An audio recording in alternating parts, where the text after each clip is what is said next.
The case of Dr. Elias Cole versus Officer Frank Brody began at dusk on a cool October evening. It happened at the hallowed ground of Arlington National Cemetery, a place of profound peace and somber remembrance. Dr. Cole, a black man dressed in a simple gray hoodie and worn jeans, was kneeling before the grave of a fallen friend, Sergeant Michael Ramirez. Officer Brody, of the Arlington County Police Department, responding to no call and acting on no complaint, initiated a stop based on his own assessment. He accused Dr. Cole of trespassing and vagrancy. The encounter escalated when Officer Brody, ignoring Dr. Cole's calm explanations, physically assaulted him, pinning a sobbing Dr. Cole against the marble headstone of his friend's grave. What Officer Brody did not know was that he was not accosting a vagrant. He was assaulting the Undersecretary for Memorial Affairs, the highest-ranking civilian official responsible for every national cemetery in the United States, including the very ground on which they stood. This encounter, captured on body cam and bystander phones, would end Officer Brody's career and result in a landmark $25 million lawsuit against his department. The cool air carried the scent of cut grass and distant rain, a stillness that settled over the rows of identical white headstones like a heavy blanket. Elias Cole felt the damp chill of the earth seep through the knees of his jeans. He traced the engraved letters on the cold marble surface. Michael, Mikey Ramirez. The stone was unyielding, a stark finality that his mind still struggled to accept even after 3 years. He'd flown in from D.C. for a series of high-level meetings, but had carved out this specific time, from late afternoon until the gates closed, to be here, to be with Mikey. He wasn't Dr. Cole here, the man who commanded budgets in the billions and oversaw the final resting places of millions of American heroes. He was just Eli, a man mourning the brother he'd lost in the dust of Kandahar. A soft sob escaped his throat, a raw, private sound swallowed by the vast, quiet expanse of the cemetery. He bowed his head, his forehead resting against the top of the stone, letting the memories wash over him. The shared jokes in the barracks, the terror of a firefight, the promise they'd made to always have each other's back. A promise he felt he had failed to keep. That's when the world was split apart by flashing red and blue lights. They strobed silently across the sea of white marble, painting the serene landscape in frantic, artificial colors. Elias didn't look up at first, assuming it was a patrol car passing on the perimeter road. But the lights grew brighter, closer, and then the low growl of an engine cut out just behind him. A car door slammed shut with aggressive finality. Heavy footsteps crunched on the gravel path. Cemeteries closed, pow. A voice barked, sharp and devoid of any respect for the location. Time to move it along. Elias took a slow, deep breath, trying to corral the grief that threatened to overwhelm him. He remained kneeling, his hand still on Mikey's headstone. "I'm aware of the time, officer," he said, his voice thick with emotion. "I'll be leaving in a moment." The footsteps stopped a few feet away. There was a squeak of a leather duty belt. "I didn't say in a moment, I said now. You deaf? Let's go." The tone was laced with an impatient, condescending superiority that grated on Elias's raw nerves. He slowly pushed himself to his feet, turning to face the officer. The man, Officer Brody according to his nameplate, was young, with a severe haircut and a jaw set in a permanent sneer. His hand was resting on the butt of his holstered sidearm, a classic posture of manufactured dominance. The body cam on his chest was a small, black, unblinking eye.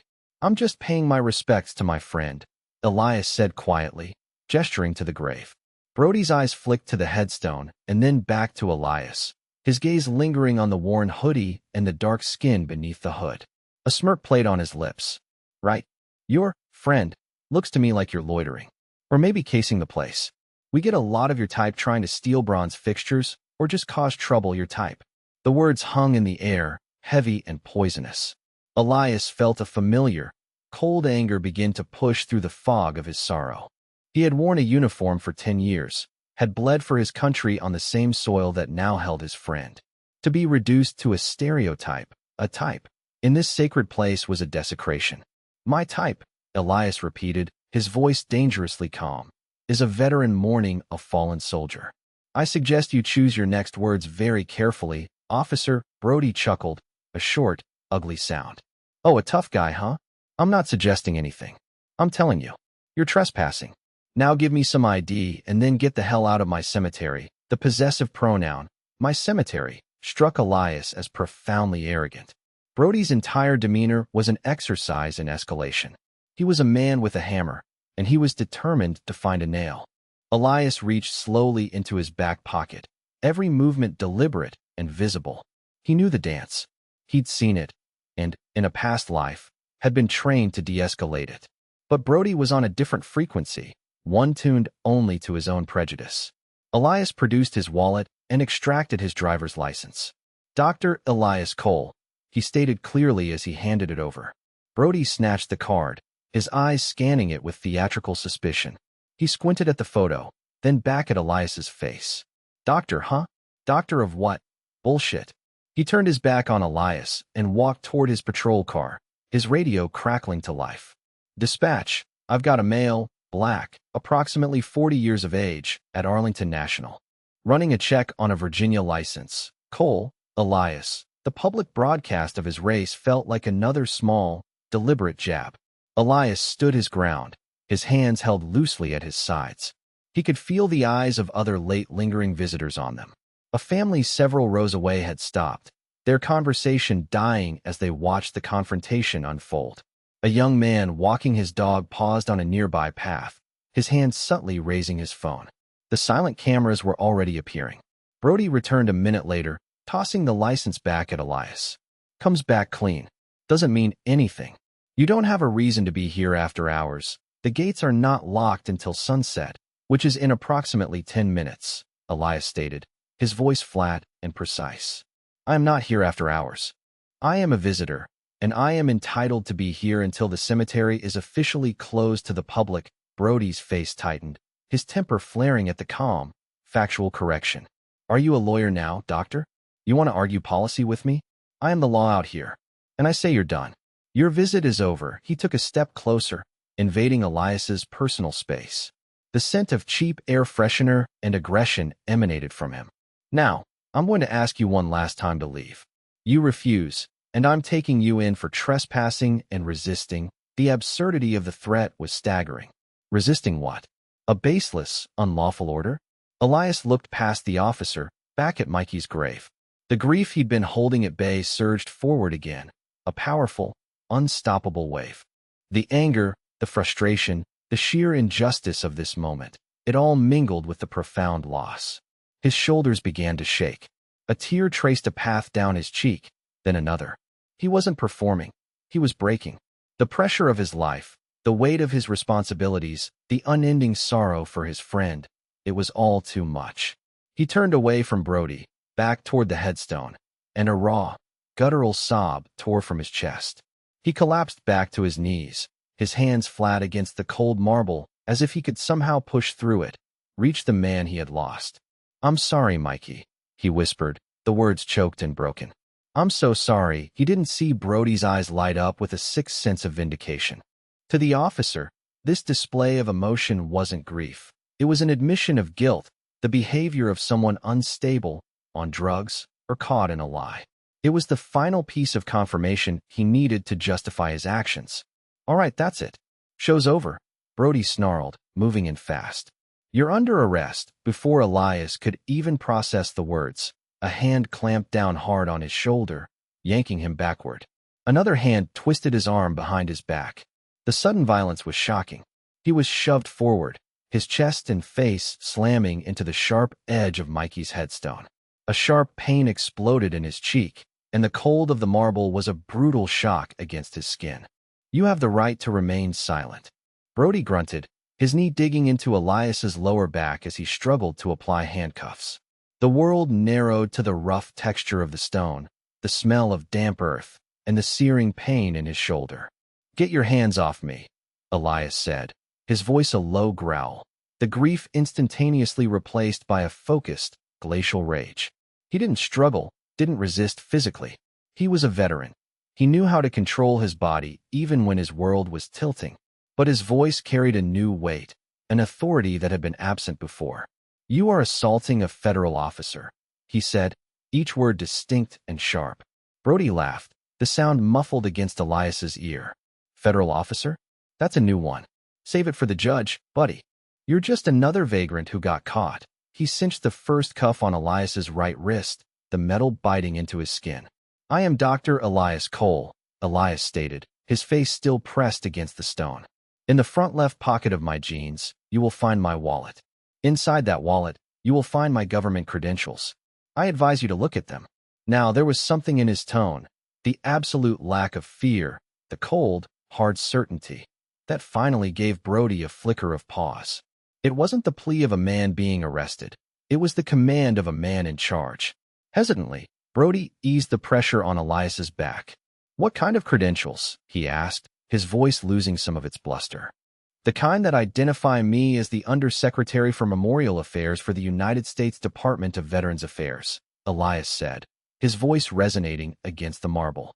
The kind that prove this cemetery, this ground, this very headstone you have me pinned against, is part of my federal jurisdiction. You are not the law out here, Officer Brody. I am. The silence that followed was absolute. The only sound was the distant hum of traffic and the frantic beating of Brody's own heart, audible even to Elias. The hand on his arm loosened. The knee came out of his back. Slowly, incredulously, Brody reached around and fumbled with Elias's front pocket. His movements were clumsy, uncertain. He pulled out the worn leather wallet. His body cam would later show his trembling fingers flipping it open. He bypassed the driver's license and credit cards, his eyes locking onto the official, gold-embossed credential, the seal of the United States government. The bold, unmistakable text, Department of Veterans Affairs. And beneath it, the title, Undersecretary for Memorial Affairs. And the photo, the same calm, serious face of the man he had just slammed against a tombstone. The blood drained from Officer Brody's face. The change was instantaneous and total. The aggressive posture dissolved, his shoulders slumping as if his strings had been cut. The sneer was replaced by a slack-jawed expression of pure, unadulterated panic.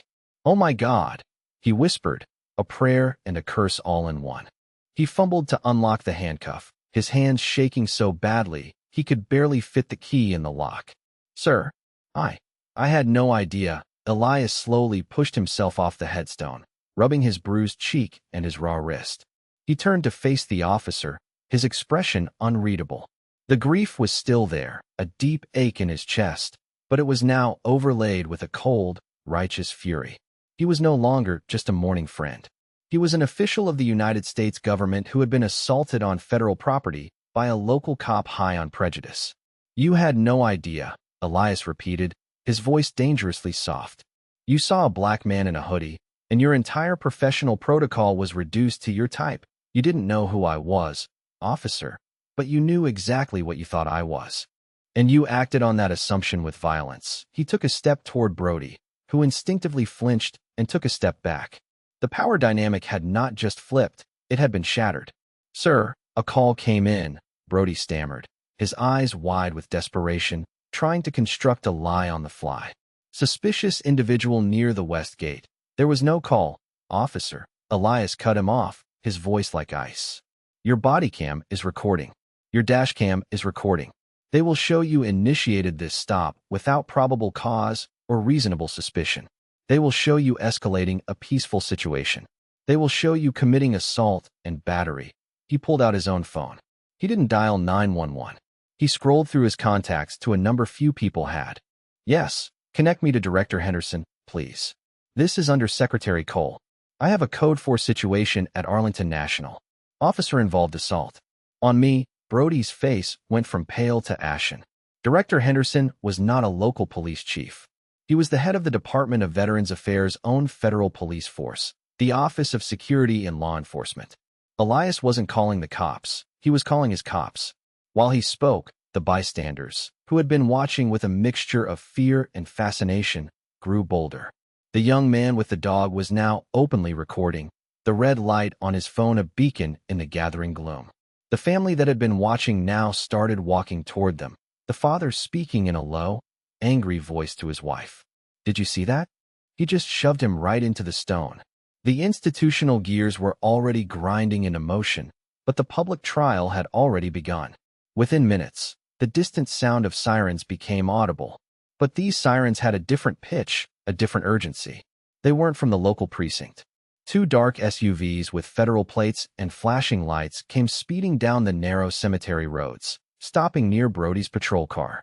Two men in sharp suits and another in a VA police uniform emerged, their faces grim and professional. The senior agent, a tall, imposing man, walked directly to Elias. "Mr. Secretary, are you all right?" he asked, his eyes briefly flicking to the disgraced and trembling Officer Brody. "I'm unharmed, Director Henderson," Elias replied, his voice steady. "But I have been assaulted. I want this officer detained, and I want his weapon and his recording devices secured as evidence." Henderson nodded curtly. He turned to Brody, his expression one of utter contempt. "Officer Brody, you are being detained pending a federal investigation. Place your hands on your vehicle." Brody, looking completely broken, complied without a word. He was disarmed and placed in the back of one of the federal vehicles as his own supervisor.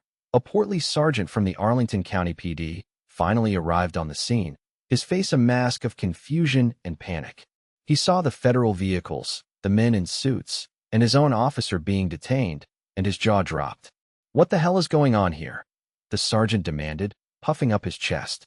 Director Henderson turned to face him, pulling out his own credentials. "Your officer has just assaulted a senior federal official on government property. Your department is now the subject of a federal civil rights investigation. I suggest you secure this scene and tell your chief to expect a call from the Department of Justice." The sergeant's bravado evaporated instantly. He looked at Elias, then at the feds, then at his own disgraced officer, and seemed to shrink inside his uniform. The system, so often a shield for men like Brody, was now turning on them with terrifying speed and weight. Elias watched the scene unfold with a heavy heart. There was no triumph in this, only a profound sense of exhaustion.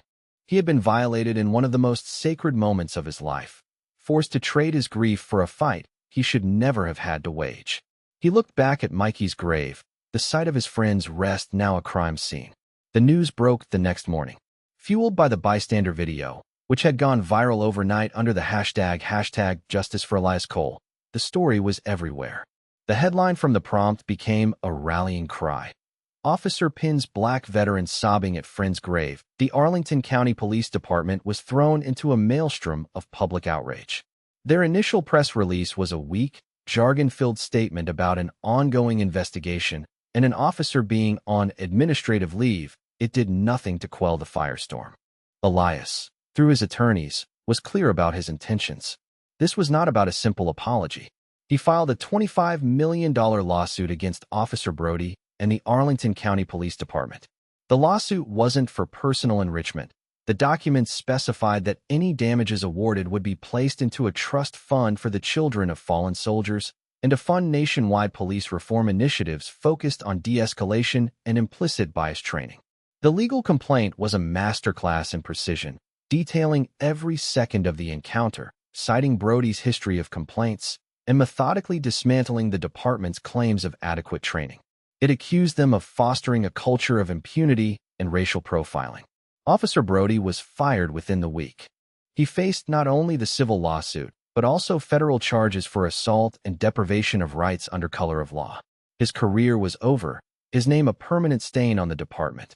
The panicked police union that initially defended him went silent after the bodycam footage was released under a court order. The video was damning. It showed Brody's unprovoked aggression, his sneering contempt, and the stark terror on his face when he finally realized the magnitude of his mistake. It was a perfect, crystalline example of prejudice meeting power. The institution, forced into a corner by undeniable evidence and overwhelming public pressure, began to bend. The police chief resigned. The county agreed to a sweeping set of reforms mandated by the Department of Justice as part of a settlement. It was a slow, grinding process, but it was a start. Weeks later, after the initial storm had passed, Elias returned to Arlington. He went in the early morning this time, just as the sun was rising, casting long shadows across the perfectly aligned rows of white stones. There were no flashing lights, no aggressive cops, no gawking bystanders. There was only the quiet hum of the waking world and the profound peace of the hallowed ground.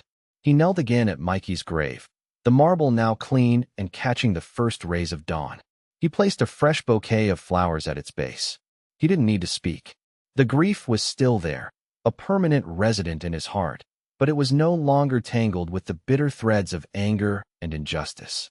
He had fought the battle that had been forced upon him, and he had won.